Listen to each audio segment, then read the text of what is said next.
TVN 한국교통방송입니다.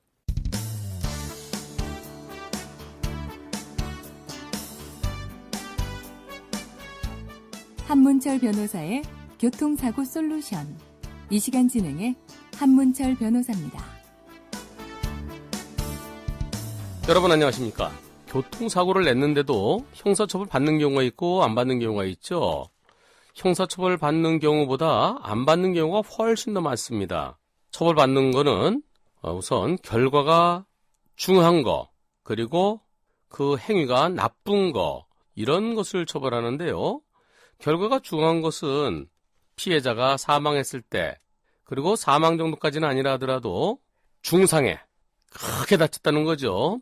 그래서 사망할 뻔했거나 또는 영구적으로 불구가 된 경우를 뜻합니다.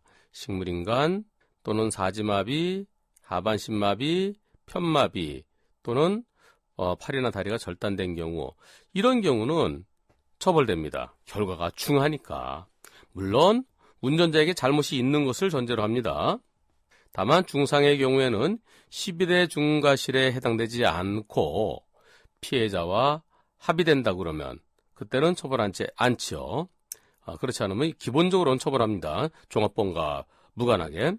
또 종합보험과 무관하게 처벌되는 것 중에 아주 나쁜 거 있습니다. 제일 나쁜 게 뭘까요? 이 방송 들으시면서 음주운전 그러실 텐데, 네, 음주운전도 나쁘지만 더 나쁘게 보는 거, 그리고 처벌이 아주 무거운 거, 뺑소니입니다. 뺑소니는 종합보험에 가입되어 있더라도 형사처벌됩니다. 지금 설명드린 거 말고 부상사고 중에서 처벌되는 것과 처벌되지 않는 것을 나눈다 그러면 12대 중과실이라는 게 있습니다. 신호위반, 중앙선 침범, 횡단보도사고, 음주, 무면허, 얼마 전에 새롭게 들어간 화물차에서 적재물이 떨어져서 사고 낸 경우, 어린이 보호구역, 이런 식으로 12가지가 있는데요. 12가지 예외 사유에 해당되면 그거는 꼭 지켜야 되는데 왜 안 지켰느냐 하면서 처벌 대상입니다. 그런데 그 12가지가 아닌 거, 예를 들어서 골목길에서 잠시 딴 생각하다가 앞에 가는 사람 충격했다라든가, 그와 같이 일반적으로 안전운전 불이행이라고 그러죠.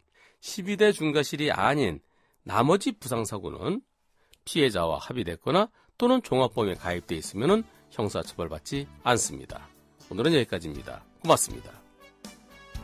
이 프로그램은 팟캐스트와 유튜브를 통해 다시 들을 수 있습니다.